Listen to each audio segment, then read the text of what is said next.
seem like the type to love 'em, leave 'em, and disappear right after the song. So give me the night to show you, hold you. Don't leave me out here dancing alone. Topik pembahasan pertama adalah pendekatan laporan penghasilan. Pendekatan laporan laba rugi untuk analisis CVP atau Cost Volume Profit memungkinkan akuntan untuk menyiapkan pernyataan pro forma dianggarkan menggunakan informasi yang tersedia.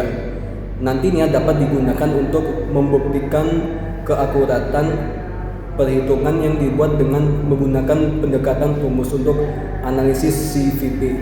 Atau laporan dapat dibuat juga untuk mengetahui bagaimana dampaknya dari berbagai tingkat penjualan terhadap laba setelah pajak, laba bersih. Topik pembahasan kedua adalah analisis inkremental untuk perubahan jangka pendek.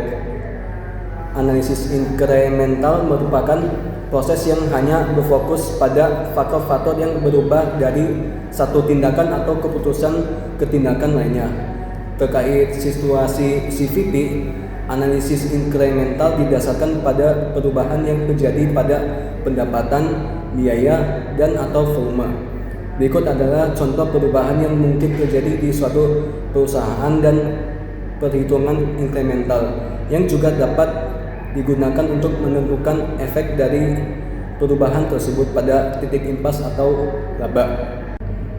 Topik pembahasan 3. Analisis CVP di lingkungan multiproduk.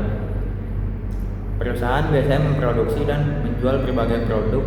Beberapa di antaranya mungkin berhubungan seperti boneka dan pakaian atau spray boneka dan handuk.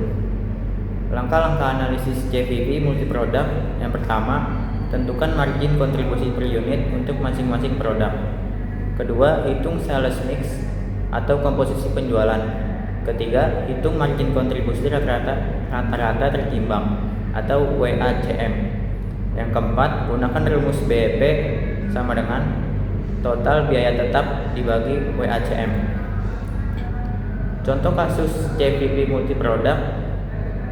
Produk A mempunyai harga jual sebesar Rp100, MC per unit Rp40, proporsi penjualan yaitu 60%. Produk B mempunyai harga jual sebesar Rp150, MC per unit Rp60, dan proporsi penjualan 40%. Biaya tetap totalnya sama dengan Rp60.000. Kemudian kita hitung WACM dan BEP-nya.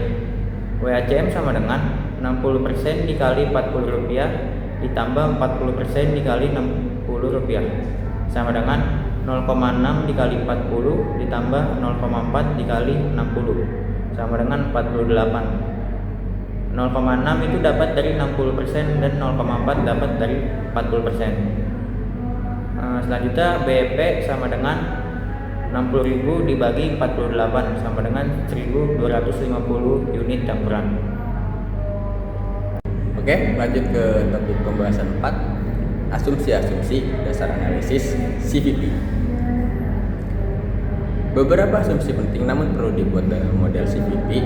Asumsi ini mencakup 1. Semua pola perilaku pendapat dan biaya variabel konstan per unit dan linear dalam rentangnya yang relevan.